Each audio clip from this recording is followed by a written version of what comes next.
Breaking, Messi just set up both Argentina goals to reach a World Cup final on U.S. soil. Messi didn't score. He didn't need to.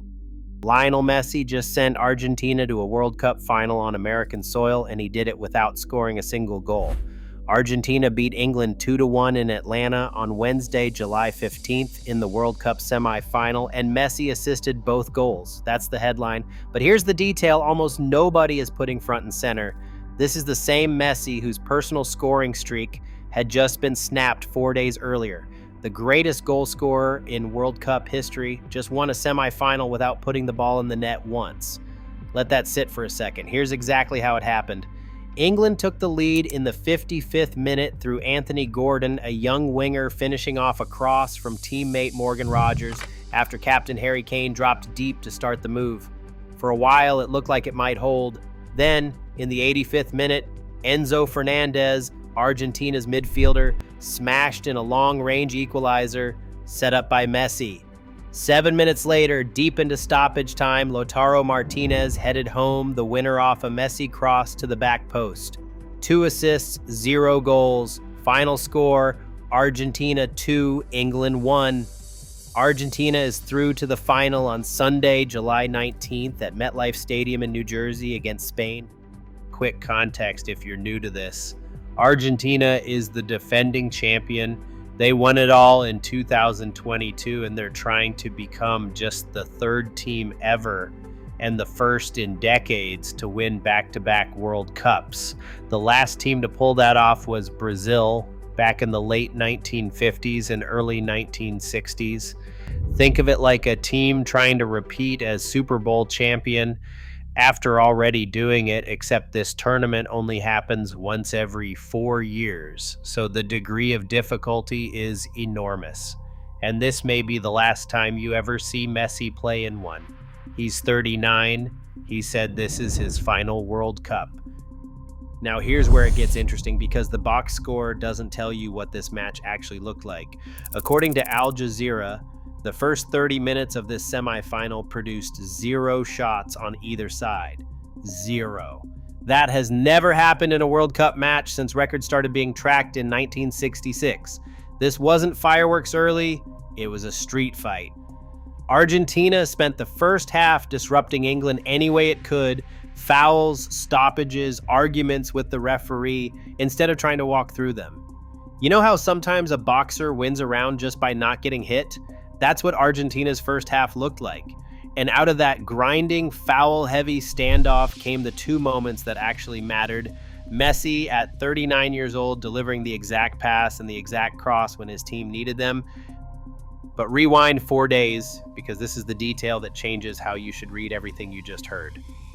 In the quarterfinal against Switzerland on July 11th, Messi did not score, and that ended a personal World Cup scoring streak of 9 straight matches. 9 games gone.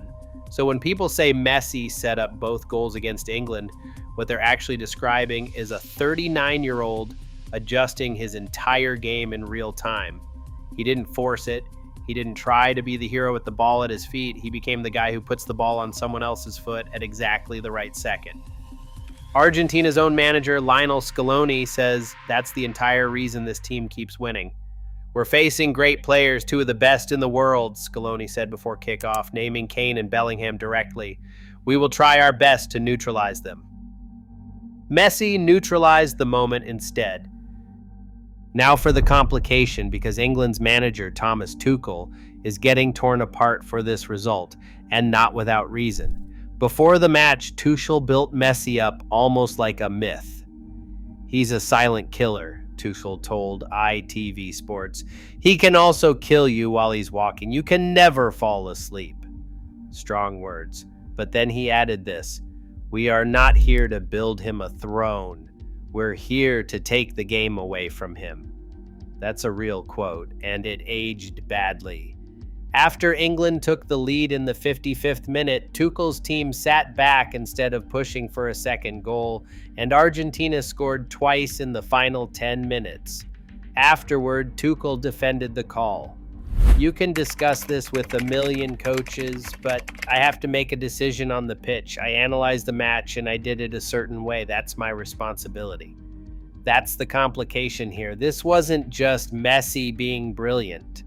A coaching decision handed Argentina the door, according to a lot of people watching it unfold. Here's another piece almost nobody's covering, and it's not even about football. The night before this match, Argentina's own vice president, Victoria Villarruel, posted on social media in Spanish, calling England usurping pirates and writing that facing them is always about something bigger. It's the Malvinas, it's Diego, it's Leo's last one. That's a direct reference to the Falklands War, a real and painful history between these two countries that goes back decades. Neither team's manager wanted to touch that temperature. Scaloni called it just a football match. Tuchel said engaging with it emotionally does not help. But the country's own vice president lit the match anyway, hours before kickoff. And there's a second undercurrent running through this entire tournament that Messi had to answer directly after the win, a narrative reported by ESPN as unfounded, that officiating has been quietly bending in Argentina's favor. Messi didn't dodge it. "Nothing was handed to us," he said flatly after the match. Scaloni backed him up, pointing to VAR. With VAR today, it's very difficult to get help. It would have to be glaringly obvious. Whether you buy that or not, the fact that both men felt the need to say it out loud on the biggest stage of the tournament proves the noise around this team is real, whether the noise itself is fair or not.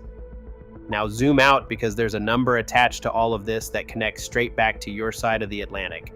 Messi is the face of Major League Soccer's biggest financial bet.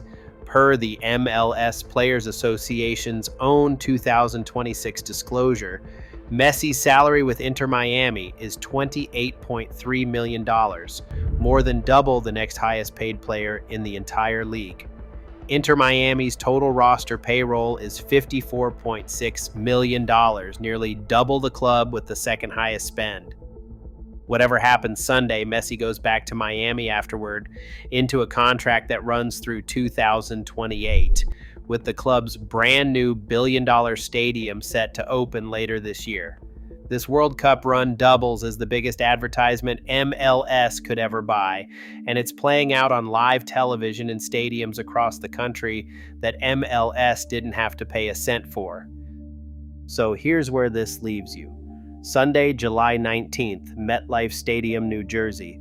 Argentina against Spain for the World Cup title, with Messi playing what he says is the last match of his World Cup career. He hasn't scored a goal since June 27th against Jordan. 2 straight knockout rounds now. He's won with his mind and his feet instead of his finish.